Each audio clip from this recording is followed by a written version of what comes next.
Bonjour et bienvenue dans le cours de thermochimie. Dans cette présentation, je voudrais aborder le premier principe de la thermodynamique. C'est un principe qui permet de faire le bilan d'énergie pour un système. Tout d'abord, nous allons faire deux expériences qui nous permettront de montrer que le travail W et la quantité de chaleur Q sont deux formes d'énergie équivalentes. Dans la première expérience, on chauffe un gaz à l'aide d'une flamme. Le gaz étant chauffé va se détendre, c'est-à-dire il va voir son volume augmenter et il va pousser le couvercle. Le déplacement du couvercle va engendrer un travail mécanique. Dans la deuxième expérience, on agite un liquide à l'aide d'une pale animée d'un mouvement de rotation. Ce mouvement de rotation va engendrer un travail mécanique. Si on maintient ce mouvement pendant un certain temps, nous pouvons constater que la température du liquide commence à s'élever. Alors ces deux expériences nous permettent de conclure que le travail W, qui est une énergie mécanique, et que la chaleur, qui est une énergie thermique, sont deux formes d'énergie équivalentes. C'est le principe d'équivalence. Nous pouvons énoncer le premier principe de la thermodynamique à partir du premier postulat, qui dit que l'énergie totale et la quantité de matière d'un système isolé sont constantes.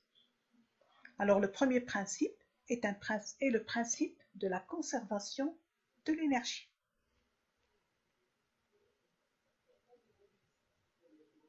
Nous pouvons également énoncer le premier principe en utilisant le deuxième postulat, qui dit qu'au cours d'une transformation, la variation d'énergie totale d'un système fermé est égale à la somme des quantités de chaleur et des travaux échangés.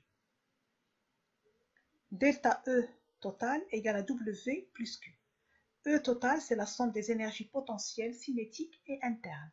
Mais lorsqu'on a affaire à un système immobile, c'est-à-dire delta EC et delta EP seront égales à 0 lors de la transformation, donc il ne reste que delta U et donc la variation de l'énergie totale du système se réduit à la variation de son énergie interne.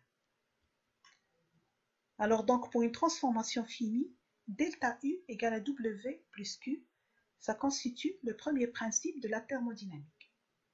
Si la transformation est infinitésimale, c'est-à-dire une transformation dont l'état initial et l'état final sont très rapprochés, on a D de U égale à delta Q plus delta W.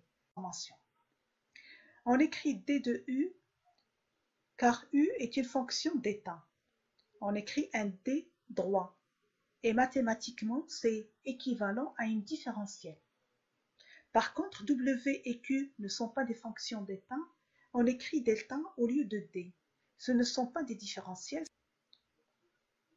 Alors pour passer d'une transformation infinitésimale à une transformation finie, il suffit de faire l'intégration, c'est-à-dire la somme de toutes les quantités D de U qui sont égales à la somme de toutes les quantités delta Q et delta W pour pouvoir avoir delta U égale à W plus Q.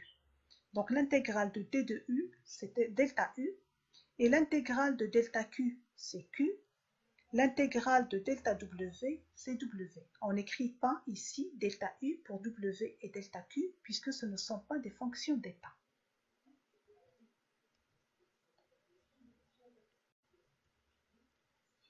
Revenons maintenant à l'expression D de U égale à delta Q plus delta W et exprimons le travail.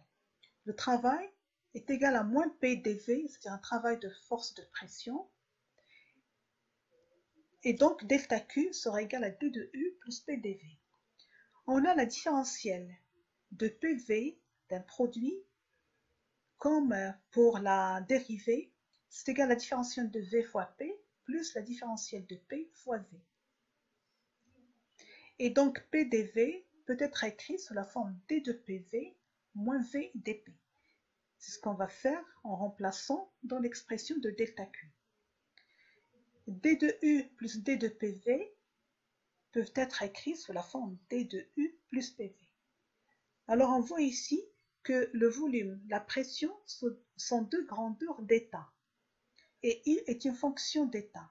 Donc la somme va constituer une fonction d'état. Cette fonction d'état sera nommée enthalpie, fonction enthalpie, et notée H. Donc H est égal à U plus PV. Pour une transformation finie, on a delta H égale à delta U plus delta PV.